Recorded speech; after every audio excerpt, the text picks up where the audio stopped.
Tourism is one sector that outperformed the entire global economy in 2012. According to the World Travel and Tourism Council, the industry as a whole raked in about $6.6 trillion in revenue, generating over 260 million jobs at the same time. CCTV Sumitra Nydoo is attending the annual Tourism Indaba in South Africa, and she found this report looking at how important this industry is for job creation in Africa. Tourism industry grew faster than any other sector in the global economy in 2012, outperforming traditional job-creating industries like manufacturing, financial services and retail.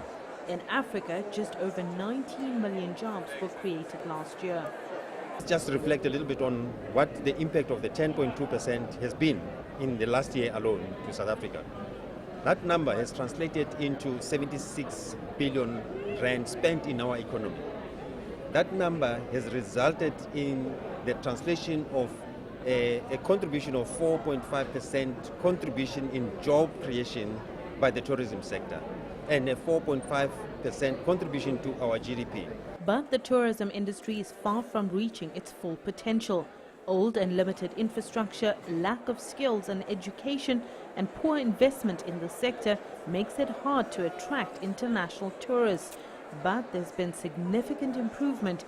Visa applications have become less restrictive and taxes have also been lowered. I started the company 30 years ago. It was very difficult for me to be able to get the licenses, to get the authorities. It took me almost a year to get all the licenses and everything. And right now we are trying to help women to be able to do something on their own. I try to train young girls, which is to be able for them to run their own business. We employ almost 40% of women on our accommodation and properties. Public-private partnerships have also proved beneficial.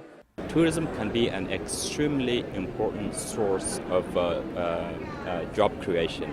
And the world over, I believe, if you were to look at the UNWTO, United Nations World Tourism Organization statistics, in terms of the number of people employed in the tourism sector, those numbers are huge, and tourism is one of the first sectors in terms of employment. There's also been a shift in what people want to see and do. Most of the tour operators here say that while wildlife remains the big attraction in Africa, more and more tourists are wanting to have cultural experiences. They want to visit townships, small villages and little towns as opposed to the big cities. Investment in tourism in 2012 totaled $25.6 billion and is expected to rise to 3% of GDP this year. Next year's Indaba is expected to be bigger and more representative of the continent. Already this year, 14 SADC member states, including Kenya and Reunion, showcased their country's tourism at the Indaba. Sumitra Nydoo, CCTV, Durban.